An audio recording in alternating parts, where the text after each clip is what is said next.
이 대표의 사법 리스크 가운데서 현재 민주당이 가장 촉각을 곤두세우고 있는 거 바로 오는 26일로 예정된 이 대표의 공직선거법 2심 선고입니다. 윤 대통령 탄핵 심판 선고가 지연이 되면서 혹시라도 탄핵 선고보다 이 대표의 이 2심 선고가 먼저 나오는 건 아니냐 이런 관측까지 지금 나오고 있는데요. 친명계 일각에서는 심지어 헌재가 26일 이 대표 선고를 기다리는 거 아니냐 이런 의심까지 내놨습니다. 네, 그만큼 초조함이 크다는 방증일 텐데요. 국민일보에 따르면 한 친명계 의원은 헌재가 마치 이달 26일로 잡힌 이 대표 2심 선고를 기다리는 듯한 인상마저 준다며 윤 대통령 탄핵 심판이 정치적 스케줄을 고려해서는 안 된다고 말한 걸로 전해집니다. 다만 민주당 내부에선 조만간 탄핵 심판 선고가 내려질 것이란 기대도 여전한 상황인데요. 박지원 의원은 어제 헌재가 혼란을 방지하기 위해 선고를 예고하지 않고 전격적으로 할 수 있다고 했고요.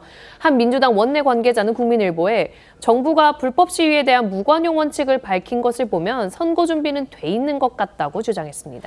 이런 가운데 이재명 대표는 이 선거법 2심을 2주 앞두고 또 이 위헌 법률 심판 제청을 신청한 것으로 전해집니다. 이 위헌 법률 심판 제청이라는 거는 법원이 직권으로 혹은 이 소송 당사자의 신청을 받아들여서 법원에서 재판 중인 사건에 적용될 법률이 이 위헌인지 아닌지 심판해 줄 것을 헌법재판소에 제청을 하는 건데요. 다만 이 대표가 어떠한 조항에 대해서 이 위헌 법률 심판 제청을 한 것인지에 대해서는 아직까지는 알려지진 않았습니다. 이 대표는 지난달에도요, 이 2심 재판부에 위헌 법률 심판 제청 신청서를 냈습니다. 당시에 여권을 중심으로 해서 이거는 명백히 재판을 지연시키려는 고의적인 전략이다 이런 비판이 나왔었죠. 그리고 그 신청에 대해서 2심 재판부 가타부타 뚜렷한 답을 하지 않은 채 26일 선고를 내리겠다 이렇게 결정을 해서 사실상 이 대표 측의 위헌 신청을 받아들이지 않은 거다 이런 해석이 나오기도 했습니다. 그래서 이 대표가 또 이번에 다시 위헌 신청을 했는지도 모르겠습니다. 네, 말씀하신 것처럼 이 대표 측은 지난달 4일에도 이 당선 목적의 허위사실 공표죄 처벌을 규정한 이 공직선거법 250조 1항에 대해서 위헌 법률 심판 제청 신청서를 낸 바 있습니다. 하지만 당시 재판부는 이에 대한 의견도 아직까지 밝히지 않은 상황입니다. 만일 법원이 이를 수용해서 이 위헌 법률 심판을 헌재에 제청을 하면 재판은 이 헌재 결정이 나올 때까지 정지가 되고요.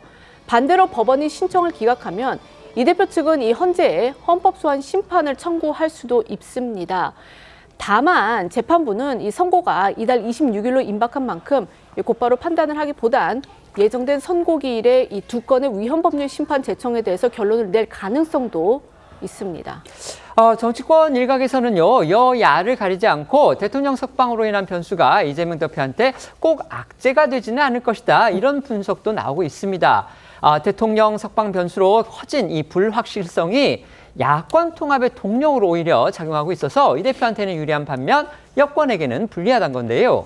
실제 이 대표의 이른바 체포동의안 검찰 내통 발언 여기에 반발했던 비명계 인사들도 윤 대통령 석방 뒤에는요 이 대표를 견제하는 대신 이 장외 투쟁에 또 적극적으로 동참하고 있습니다.